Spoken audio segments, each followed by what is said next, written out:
تبارك الذي نزل الفرقان على عبده ليكون للعالمين نذيرا نحمده ونصلي ونسلم على رسوله الكريم بسم اللہ الرحمن الرحیم۔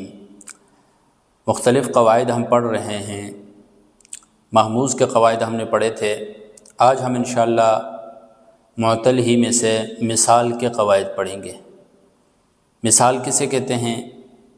یعنی حروف علت میں سے واو اور یا، فا کلمے میں ہو تو اسے مثال کہا جاتا ہے، عین کلمے میں ہو تو اسے اجوف کہا جاتا ہے، اور اگر لام کلمے میں ہو تو اسے ناقص کہا جاتا ہے۔ تو اس کے جو اہم قواعد ہیں جو بکثرت استعمال ہوتے ہیں، جن کی بکثرت ضرورت پڑتی رہتی ہے، انشاءاللہ وہ ہم پڑھیں گے۔ تو سب سے پہلے مثال کے قواعد میں سے ایک قاعدہ ہے یعیدو کا قاعدہ، یعیدو کا قاعدہ، ٹھیک ہے۔ اس قانون کا خلاصہ کیا ہے؟ اس قاعدے کا خلاصہ یہ ہے کہ فعل مضارع میں ہر وہ واو جو فعل مضارع کے اندر حروف عطین مفتوح اور کسرے کے درمیان واقع ہو، ٹھیک ہے، یا حروف عطین مفتوح اور فتحہ کے درمیان واقع ہو، تو ایسے واو کو اور ایسے کلمے میں ہو جس کا عین یا لام کلمہ حروف حلقی میں سے ہو، جس کا عین یا لام کلمہ کیا ہو؟ حروف حلقی میں سے ہو، تو اس واو کو حذف کر کے پڑھنا واجب ہے۔ سمجھ آئی آپ کو؟ یعنی دیکھیں، ہر وہ واو جو فعل مضارع میں حروف عطین مفتوح اور فتحہ کے درمیان واقع ہو، یا حروف عطین مفتوح اور کسرہ کے درمیان واقع ہو،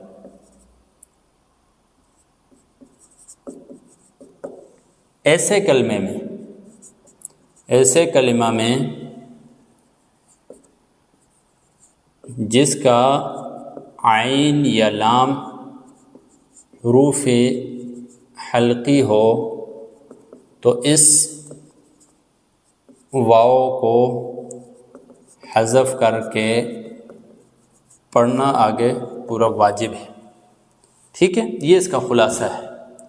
3 شقیں ٹوٹل اس میں آ گئی، یعنی ایک تو یہ ہے حروف عطین مفتوح اور فتحہ کے درمیان، حروف عطین مفتوح اور کسرہ کے درمیان، ایسے کلمے میں جس کا عین یا لام کلمہ حروف حلقی میں سے ہو۔ اب میں آپ کو اس کی مثالیں دیتا ہوں تو آپ کو مزید اچھی طرح سمجھ میں آ جائے گا۔ جیسے دیکھیں،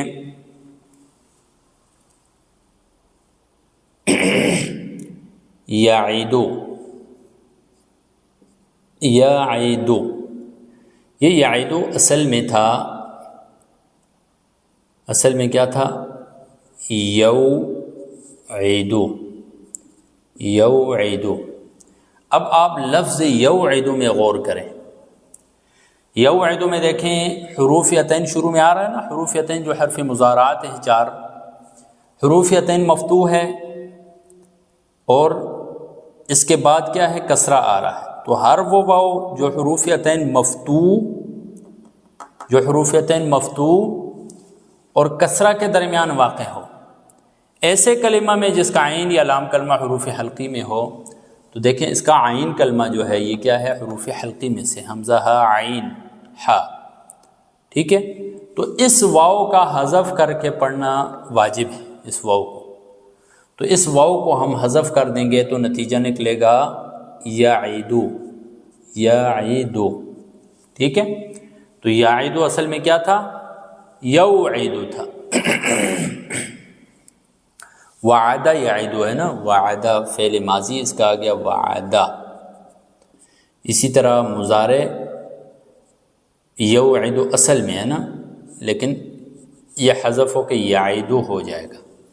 تو وعدہ وعدہ وعدو وعدت وعدتا وعدنا وعدت وعدتما وعدتم وعدتے. یہ آپ مثال کی گردان پڑھ رہے ہیں. آپ کو کوئی کہے نا مثال سے فعل ماضی سناؤ تو آپ کے ذہن میں فوراً آ جانا چاہیے کہ مثال سے ہر وہی کلمہ مراد ہوگا جس کا فا کلمے میں کیا ہو، واو یا. ٹھیک ہے. اسی طرح مضارع اس کا یعدو ہوگا، اور آپ کے ذہن میں آنا چاہیے کہ یعدو اصل میں فلاں تھا. یعد یعدان یعدون تعد تعدان یعدن تعد تعدان تعدون تعدین تعدان تعدن اعد نعد. اعد اصل میں اوعد تھا، نعد اصل میں نوعد تھا، سیم اسی طرح. ٹھیک ہے. تو یہ تعلیل امید ہے آپ کو سمجھ میں آ گئی ہوگی.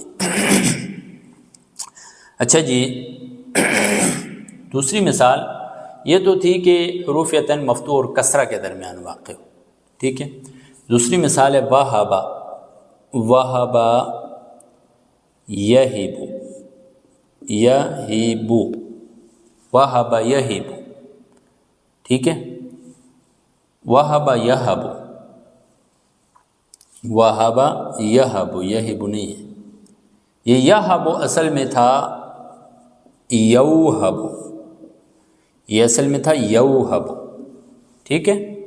وہی قانون لگایا کہ حروف یتین مفتوح اور فتحہ کے درمیان واقع ہے یہ واو، اور فعل مضارع میں ہے، اور عین کلمہ اور لام کلمے میں سے عین کلمہ حروف حلقی میں سے بھی ہے، تو اس واو کو حذف کر کے پڑھنا واجب ہے. تو یہ نتیجہ اس کا نکلے گا یہبو یہبو یہبو یہبان یہبون تہب تہبان یہبنا. ٹھیک ہے. یہ تو تھا یعدو کا قاعدہ. اب ہم جاتے ہیں اجوف کے قوانین کی طرف. یہ تو تھا مثال. ٹھیک ہے.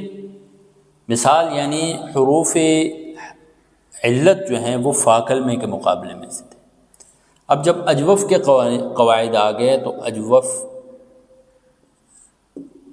کے قواعد،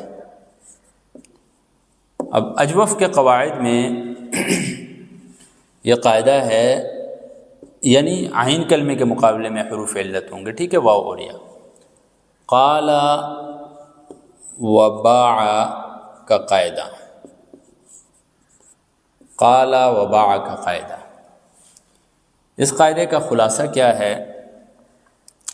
ہر وہ واو اور یا جو متحرک ہو، ہر وہ واو اور یا جو کیا ہوں، ساکن نہ ہوں بلکہ کیا ہوں، متحرک ہوں، اور ان کا ماقبل جو ہے وہ مفتوح ہو. ان کا ماقبل کیا ہو، مفتوح ہو. تو اس واو اور یا کو الف سے تبدیل کر کے پڑھنا واجب ہے. ہر وہ واو اور یا جو متحرک ہوں اور ان کا ماقبل مفتوح ہو تو اس واو اور یا کو الف سے تبدیل کر کے پڑھنا واجب ہے. ٹھیک ہے. لیکن ادھر میں اس کا خلاصہ لکھ بھی دیتا ہوں. ہر وہ واو اور یا جو متحرک ہوں اور ان کا ماقبل مفتوح ہو تو ان کو الف سے تبدیل کرنا واجب ہے، واجب ہے الاخری.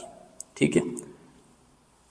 لیکن اس کے لیے چند شرائط ہیں. وہ شرائط پائی جائیں گی تو تب یہ قاعدہ لاگو ہوگا، وہ شرائط نہیں ہوں گی تو لاگو نہیں ہوگا. یہ شرائط مختلف ہیں، کسی نے 24 لکھی ہیں، کسی نے 16، کسی نے کتنی لکھی ہیں. میں عام 3 سے 4 آپ کو شرائط بتا دیتا ہوں. ایک یہ ہے، پہلی شرط یہ ہے کہ یہ فا کلمہ کے مقابلے میں نہ ہو. یہ واو اور یا فا کلمے کے مقابلے میں نہ ہو. اگر فا کلمے کے مقابلے میں ہوا تو پھر یہ قانون لاگو نہیں ہوگا. ٹھیک ہے. عین کلمے کے مقابلے میں ہونے چاہیے یہ واو اور یا. دوسری یہ ہے کہ اس میں لون اور عیب والا معنی بھی نہیں پایا جانا چاہیے، لون اور عیب والا معنی بھی نہ ہو۔ جیسے دیکھیں نا، عورہ یا عورہ ہو گیا، عورہ، تو دیکھیں واو ہے، ٹھیک ہے، مفتوح بھی ہے، ما قبل فتحہ بھی ہے، لیکن اس کو عورہ ہم نے عارہ نہیں پڑھتے ہیں، وجہ یہ ہے کہ اس میں عیب والا معنی پایا جا رہا ہے، ٹھیک ہے۔ اسی طرح اس سے ما قبل مدہ زائدہ بھی نہیں ہونا چاہیے، ما قبل مدہ زائدہ، جیسے دیکھیں طویل، ٹھیک ہے، طویل، طویل سے پہلے دیکھیں یا تو ہے، اس سے پہلے واو آ رہا ہے، تو اس وجہ سے دیکھیں واو متحرک تو ہے، ما قبل بھی مفتوح ہے، لیکن اس کے ما بعد یا اس کے ما قبل دیکھیں مدہ زائدہ آ رہا ہے، ما بعد آ رہا ہے نا، یا مدہ زائدہ ہے، تو اس وجہ سے اس میں بھی یہ قانون لاگو نہیں ہوگا۔ اسی طرح لفیف مقرون، یہاں پر دو حروف علت ایک ساتھ آ رہے ہیں، وہاں پر بھی یہ قاعدہ لاگو نہیں ہوں گے، ٹھیک ہے۔ تو یہ چند شرائط ہیں، یہ شرائط پائی گئی تو پھر اس صورت میں یہ والا قاعدہ لاگو ہو سکتا ہے کہ ہر وہ واو اور یا جو متحرک ہوں، ان کا ما قبل بھی مفتوح ہو، ان کو الف سے تبدیل کر کے پڑھنا واجب ہے۔ جیسے مثال قالا، اصل میں کیا تھا؟ قاوالا تھا، اصل میں تھا قاوالا۔ باع، اصل میں تھا بایا، تو قوالا واو آ گیا، متحرک بھی ہے، ما قبل مفتوح بھی ہے، تو اس واو کو اسی اجوف کے اس قاعدے کے مطابق الف سے تبدیل کر کے پڑھنا واجب ہے۔ تو یہ جب ہم اس واو کو الف سے تبدیل کریں گے تو یہ قالا بن جائے گا، یہ کیا بن جائے گا؟ قالا بن جائے گا۔ اسی طرح باع، اصل میں بایا تھا، یا آ گیا، متحرک بھی ہے، ما قبل مفتوح بھی ہے، تو اس کو الف سے تبدیل کر کے پڑھنا واجب ہے، باع۔ قالا، قالا، قالوا، قالت، قلنا، قلت، قالت، قالتا، قلنا، قلت، قلتما، قلتم، قلت، قلتما، قلتن، قلت، قلنا، ٹھیک ہے۔ وہاں اس میں مزید آگے قواعد بھی لگ جاتے ہیں، ٹھیک ہے، باع، باع، باعوا، باعت، باعتا، باعنا، ٹھیک ہے، مختلف آگے اس میں قواعد لگتے ہیں۔ تو آج ہم نے دو قاعدے پڑھے ہیں، ایک مثال کا اور ایک اجوف کا، دونوں بڑے اہم قاعدے ہیں، کثیر الاستعمال ہیں، آپ نے ان کو سمجھنے کی کوشش کرنا ہے، ٹھیک ہے، اور اس کے بعد اس کی پریکٹس بھی آپ کریں۔ جزاکم اللہ خیر۔